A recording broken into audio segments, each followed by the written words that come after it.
Então vamos lá? Bom, eu vi algumas pessoas falando sobre esse tema na internet, mas eu queria dar a minha opinião a respeito desse tema e sobre um histórico para a gente entender como é que a gente chegou nessa situação dos Estados Unidos, abre aspas, reprogramar o dólar. É uma verdade o que está acontecendo agora. Como que a gente vai entender esse momento e o que isso significa? Antes de mais nada, quem é Sardinha Raiz vai deixar aquele like na confiança. Se você não é Sardinha Raiz ainda, segura sua mãozinha, considere deixar o seu like e se inscrever nesse canal aqui, se o vídeo te agregar, te trouxer alguma informação que você ainda não tinha. Então o que a gente pode entender aqui? Para você e para mim, que nascemos aqui dentro dos anos 1960, 70, 80, 90, né, e todas as gerações posteriores a essa, a gente entende que os Estados Unidos sempre esteve numa posição de comando e que os Estados Unidos sempre foi a maior potência do mundo, porque é assim desde o fim da Segunda Guerra Mundial. Então já tem alguns anos que os Estados Unidos vem pautando o debate ao redor do mundo. Só que se você analisar historicamente, você vai perceber que nenhum país tem direito permanente a ser potência do mundo. Por mais que uma potência possa durar muitos anos, por mais que uma potência possa permanecer por um século, 2, 3, a maior parte das potências eventualmente vão encontrar, né, o seu declínio ali. E não é que eles vão passar a ser países irrelevantes na economia. A gente vê hoje em dia a Inglaterra ainda como um país muito relevante. A gente vê a China que lá atrás foi a maior potência, ela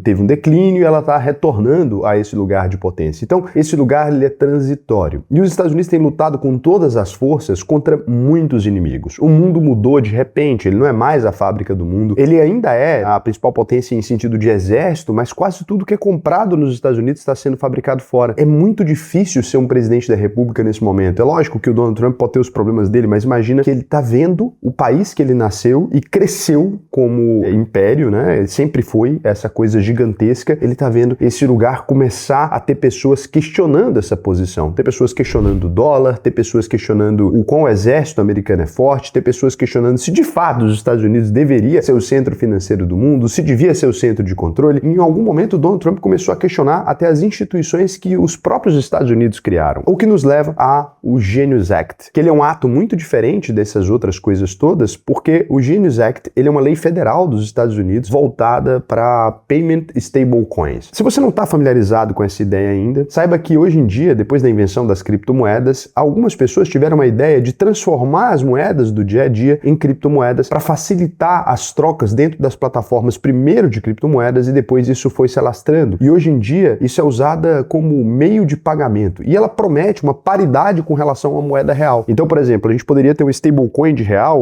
ou uma stablecoin de dólar, na verdade a gente tem, e você pode fazer um pagamento em bitcoins de dólar, vamos entender assim, para facilitar. Não é que seja bitcoin mesmo, mas está usando a mesma tecnologia. Então, algumas empresas privadas criaram essas moedas e depois buscaram, né, auditar as próprias reservas, mostrar que elas detinham dólar suficiente para emitir a quantidade de moeda que eles estavam emitindo no mercado. Isso tudo foi crescendo meio capenga de regulação. E aí, de repente, o governo começa a querer regular isso. E algumas pessoas não estão conseguindo entender o porquê que o governo decidiu regular isso agora. Porque as stablecoins, elas são um problema para a economia americana. Porque se na prática elas simplesmente estão usando o dólar, né? Por que ela é um problema? Fora da legislação, que você pode pensar, seria um problema porque alguém pode comprar um stablecoin de dólar, por exemplo, e efetuar uma transação financeira duvidosa ou guardar dinheiro sem que o governo tenha acesso. Sim, tudo isso é problemático. Mas o maior problema, na verdade, seria o rompimento com a estrutura de dívida que os Estados Unidos têm hoje. Os Estados Unidos é um dos países mais endividados do planeta Terra. Ele tem dívidas gigantescas em relação ao próprio PIB. Então, quando a gente imagina que os Estados Unidos ele tomou dívida em dólar e hoje em dia ele pode produzir quanto dólar ele quiser, você repara que os Estados Unidos têm um poder com as outras nações, né? Se a moeda internacional de troca, se eu vou comprar alguma coisa, eu tô aqui na Turquia, por exemplo, se eu vou comprar alguma coisa internacional, eu tenho que pagar em dólares, se eu vou vender, eu recebo em dólar também, quando a gente está falando da Turquia ou do Japão, ou até mesmo de países que sofrem sanções econômicas. A Rússia hoje ainda tem muita transação em dólar, apesar de estar fora do sistema SWIFT, que é o sistema americano. Os Estados Unidos têm um poder, então,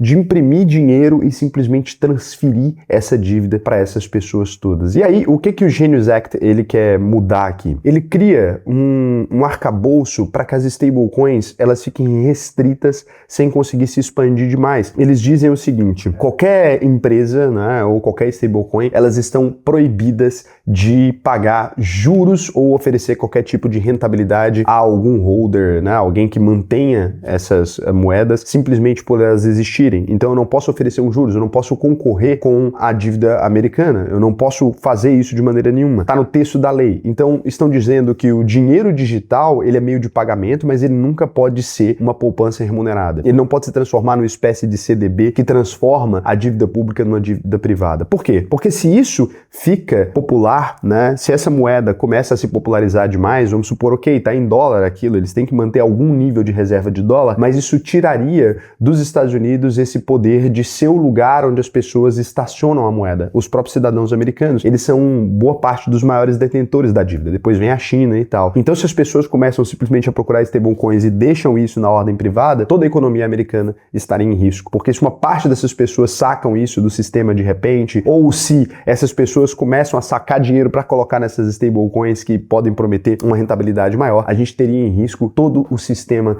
de dólar americano. Então, isso aqui é uma mudança, porque os Estados Unidos sempre teve uma moeda considerada um pouco mais fluida, né? E na verdade até a legislação em si, ela não costuma ser uma legislação como a brasileira, que vai se atentando a pequenos pontinhos. E aí o que acontece aqui? Atualmente, as pessoas que detêm essas stablecoins, elas estavam recebendo determinado dinheiro por manter essa custódia ali. As pessoas estavam recebendo, muitas vezes, taxa de juros acima da própria taxa de juros dos Estados Unidos. Isso porque os detentores de stablecoins ali, eles emprestavam as stablecoins para quem quer fazer algum tipo de alavancagem ou quem quer operar no mercado de alguma maneira. E com isso gerando juros muito maiores. As pessoas estavam buscando, então, essas stablecoins não só como meio de pagamento, mas para deixar esse dinheiro estacionado ali. E isso, ainda muito pequeno, mas isso poderia drenar dinheiro do Tesouro Americano. E drenando esse dinheiro do Tesouro Americano, reduzir o poder, né, que o governo tem em cima disso. E para piorar, as stablecoins, elas não têm um mercado como os bancos tradicionais têm, né? Os bancos tradicionais, eles criam dinheiro também nessa mesma lógica, mas eles não funcionam 24 horas por dia, eles não rendem o tempo todo e eles não estavam rendendo a mesma quantidade. Os bancos tradicionais não conseguem replicar essa rentabilidade porque as operações com criptomoedas, elas são altamente especulativas e geram retornos muito acima da média. E o que estava acontecendo? As pessoas estavam colocando dinheiro ali, começou a concorrer, né, com os depósitos dos bancos e os bancos são extremamente alavancados. Esse é um problema para a economia moderna. Algumas pessoas não conseguem entender isso, mas olha que loucura. Quando você pega o seu dinheiro e deixa dentro de um banco, você está dizendo, banco, cuida do dinheiro para mim, ou você deixa ele no CDB ou investido, o banco pega esse dinheiro e empresta. Mas ele não empresta somente a quantidade que você deixou ali, ele empresta muito mais. A gente tem até um controle disso, é o chamado índice de Basileia, que é um percentual do dinheiro que o banco tem que manter em reserva. Normalmente no Brasil, em torno de 12%. Você tem que manter aquele dinheiro em reserva. Todo o resto você empresta. Ou seja, você só precisa ter 12% de todo o dinheiro que você emprestou. Se você emprestou R$1.000, você precisa ter R$120 ali. Se você para de colocar dinheiro dentro dos bancos, essa máquina que está alimentada por esse sistema maluco, ela pode entrar em crise, porque ela precisa constantemente de novos depósitos para que novos empréstimos sejam feitos, para que as pessoas comecem a gastar esse dinheiro já a crédito, para que o sistema continue funcionando. Então um sistema que começa a mexer com funding, que é isso que a gente chama dos bancos, ele coloca em xeque a principal matéria-prima dos Estados Unidos, que é o crédito. Lá nos Estados Unidos é muito comum que as casas sejam hipotecadas, os carros são hipotecados, né? Você não tem acesso àquele carro ali, na verdade é tudo uma dívida. Quase tudo que os americanos têm de mais valor é hipotecado. Se essas pessoas param de colocar o dinheiro ali e não tem mais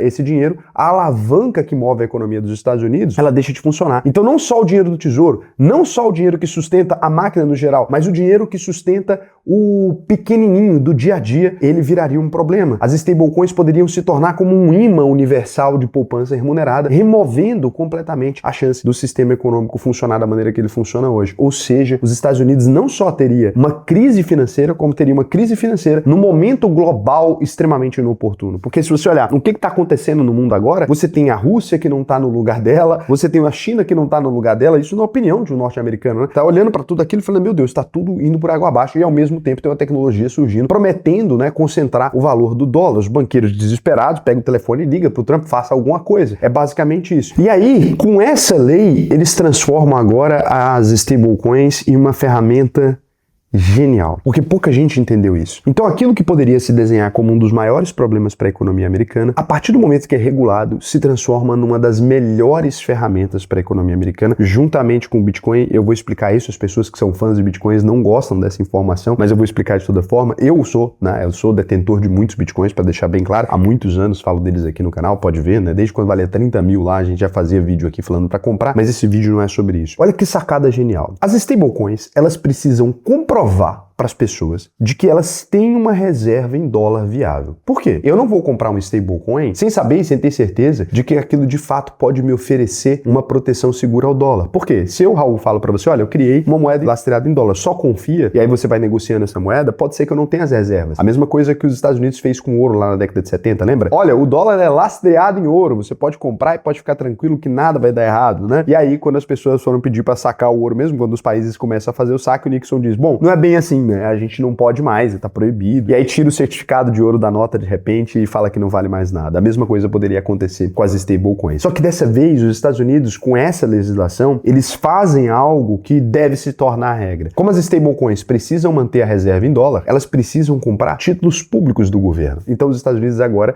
vai ser o controlador do dinheiro que está nessas moedas. E como elas não geram juros, o risco fica muito pequeno. Entende? Olha que interessante. Então, o dono das stablecoins, ele precisa agora comprar T-bills, né? As notas do tesouro. Eles precisam comprar ali títulos públicos do governo, vamos chamar assim, e precisam manter em custódia para que eles possam emitir essas stablecoins. Ou seja, as stablecoins estão colocando dinheiro no sistema de dívida americano em vez de estar tirando, ou em vez de estar oferecendo algum tipo de risco. E aí você já tem até pessoas como Scott Bessent e todo mundo dizendo, olha, isso pode ajudar bastante a resolver o problema do dólar, né? Porque as pessoas vão fortalecer esse ecossistema. Hoje em dia são centenas de bilhões de stablecoins que precisam estar investindo dentro do tesouro ali e sem gerar crise e sem gerar risco dessas moedas romperem do nada e de danificarem a economia, porque esse dinheiro está indo direto para o tesouro e a partir do tesouro eles podem continuar financiando os bancos e todo o sistema que os Estados Unidos quiser. Então, em vez de brigar com aquilo e falar, olha, você não vai existir porque isso faria um mercado ilegal surgir, os Estados Unidos dizem, olha, você pode existir dentro dessas regras específicas, não adianta tentar criar manobra de afiliados ou sei lá o que para pagar esses juros, vocês não vão poder pagar juros, mas esse mercado ele pode existir dessa forma aqui. E com isso, os Estados Unidos começam a exigir dados, impor obrigações, exigir e controlar um mercado que estava crescendo de forma descontrolada e que poderia acabar ferrando com a economia americana, né? Então, simplesmente o governo conseguiu exercer controle sobre algo, conseguiu modificar a lógica do dólar, que agora ele não precisa criar um dólar, stablecoin, etc. Ele é simplesmente o regulador daquilo para onde todo o dinheiro se concentra, deixando o livre mercado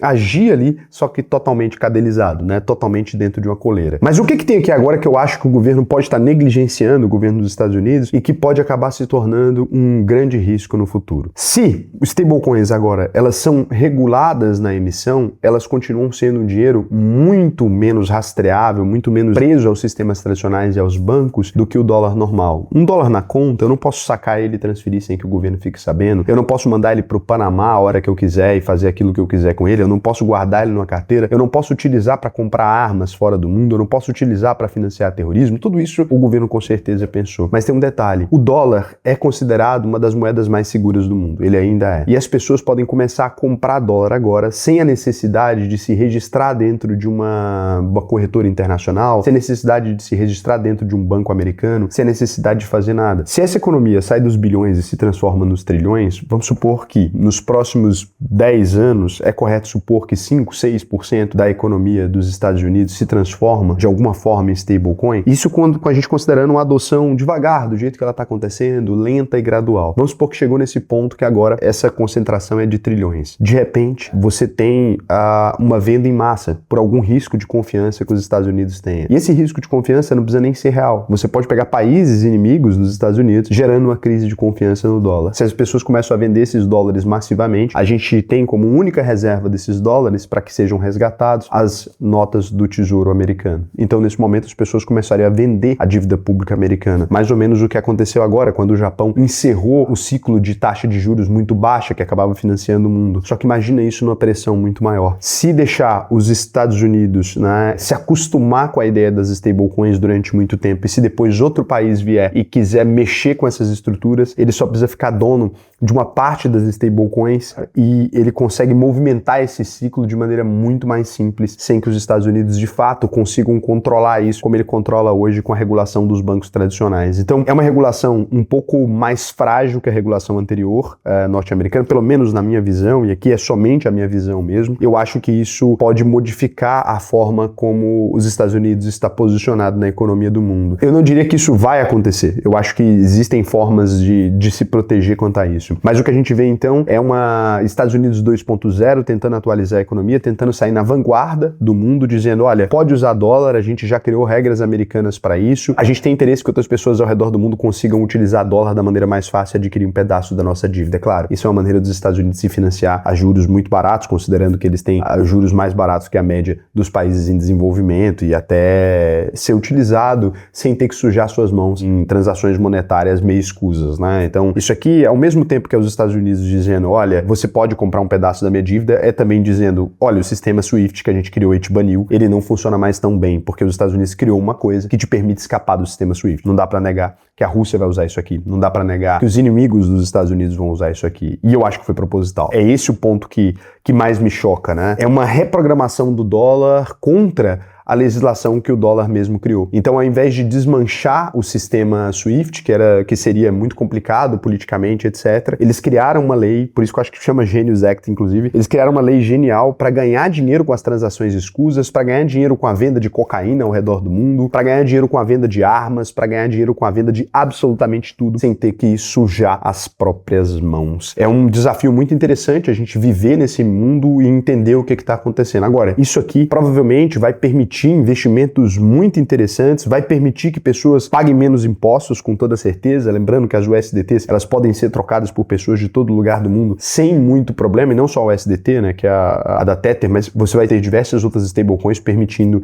esse tipo de movimento, né, casas de câmbio sem pagamentos de impostos de câmbio, com transações muito mais baratas. É isso que o futuro nos reserva. E não só esses detalhes, mas outros estão sendo possíveis nesse momento que a gente está vivo. Toda vez que a gente tem uma grande crise, uma grande mudança, lembre-se também que a gente precisa ficar atento para onde o dinheiro está indo, em que lugar que esse dinheiro vai chegar, né? Onde que a gente pode se beneficiar disso. Se você quiser entender um pouco mais de economia, aprender a cuidar dos seus investimentos pessoais, muito além dessas teorias ou dessas coisas todas, mas no dia a dia prático mesmo, como é que eu abro a conta nos Estados Unidos, como é que eu invisto lá fora, como é que eu crio uma conta offshore para poder pagar menos impostos no Brasil, como que eu dou saída fiscal, se for o meu caso, né, para o Paraguai ou para algum outro país, como é que eu posso fazer tudo isso? Se você tiver interesse nisso, você pode acessar alvp.com.br. A UVP não é, né, somente uma escola de investimentos que te ensina a investir. A UVP também é uma plataforma de investimento. A UVP é uma empresa que emite cartão. A UVP é uma empresa que cota todos os bancos do Brasil para que você possa fazer um investimento, por exemplo, eu quero comprar um imóvel. A gente cota a melhor taxa de juros para você e te dá isso. Claro, desde que você seja nosso aluno. Então, se tornar aluno da UVP é a porta de entrada para todas essas outras coisas. Eu te recomendo entrar aí, alvp.com.br, clica no botão Faça sua análise de perfil e preenche para mim. Lembrando, para entrar na UVP, você precisa ganhar mais de R$4.500 por mês. Com a mudança na legislação agora, a gente teria que atualizar esse valor para 5 mil, mas com a mudança na legislação que você vai pagar menos imposto esse ano, imposto de renda, né, a gente consegue manter essa mesma média. Então você pode vir aqui e conferir também o nosso selo de garantia. O que significa isso? Se você entrar na UVP e não aprender a investir, eu devolvo 100% do seu dinheiro. Então o risco fica todo pra gente, né? E não é aquela garantia de 7 dias, não. Você faz o curso mesmo, pode fazer um mês de aula, por exemplo. Eu fiz um mês de aula e, Raul, cara, não é o que você me prometeu, não é aquilo que eu tava procurando, eu gostaria do meu dinheiro de volta. A gente devolve 100% do seu dinheiro. Então vale muito a pena, tem aula de imposto, como declara, tem essas aulas muito fora da caixinha, assim, que vão te ajudar a compreender. E se você já tem mais patrimônio, lá também vai ter um lugar onde você vai para consultoria, né? Tem um profissional só para te ajudar. Se você precisa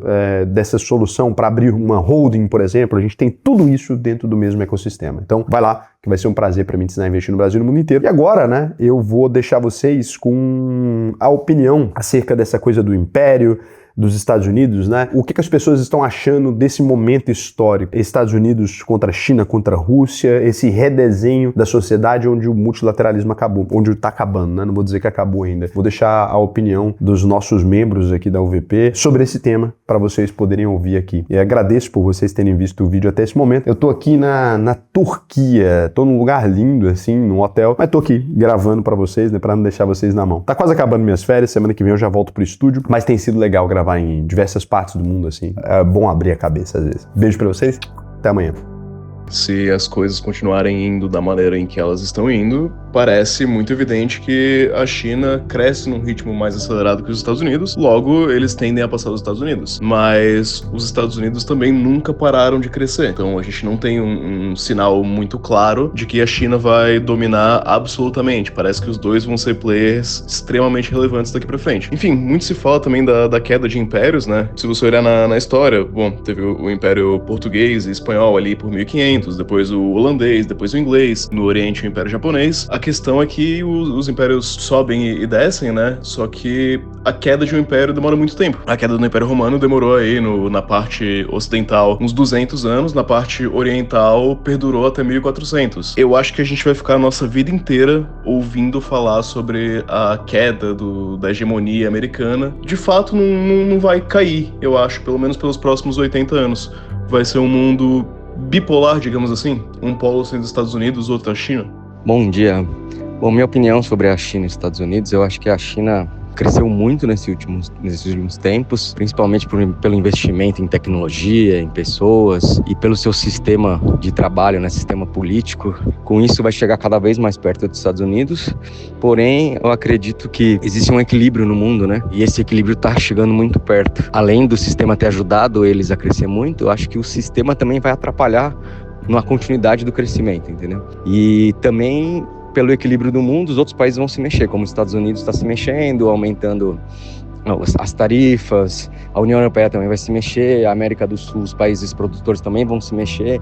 Então acho que no geral vai gerar um equilíbrio e a China e os Estados Unidos vão ficar sempre muito perto um do outro e algumas fases um alternando com maior poder, outras fases outro alternando com maior poder. Eu acho difícil realmente a China passar os Estados Unidos, mas eu acho que eles vão estar sempre os dois por um longo período, muito perto um do outro, por esse equilíbrio mundial e pelo sistema de cada um ser frágil em alguns pontos. Então, eu acho que a maior desvantagem dos Estados Unidos, mais do que o fato de dever maiores explicações para o mundo por causa da polarização e agenda difundida aí pela esquerda, as pessoas cobram muito mais deles do que de outros países, que nesse caso é da China, né? Por exemplo, o caso agora da Venezuela. Fizeram uma operação com o mínimo de mortes possíveis, pegaram um ditador vivo para que ele fosse julgado. E a mídia e algumas alas da esquerda estão fazendo um grande show por causa disso.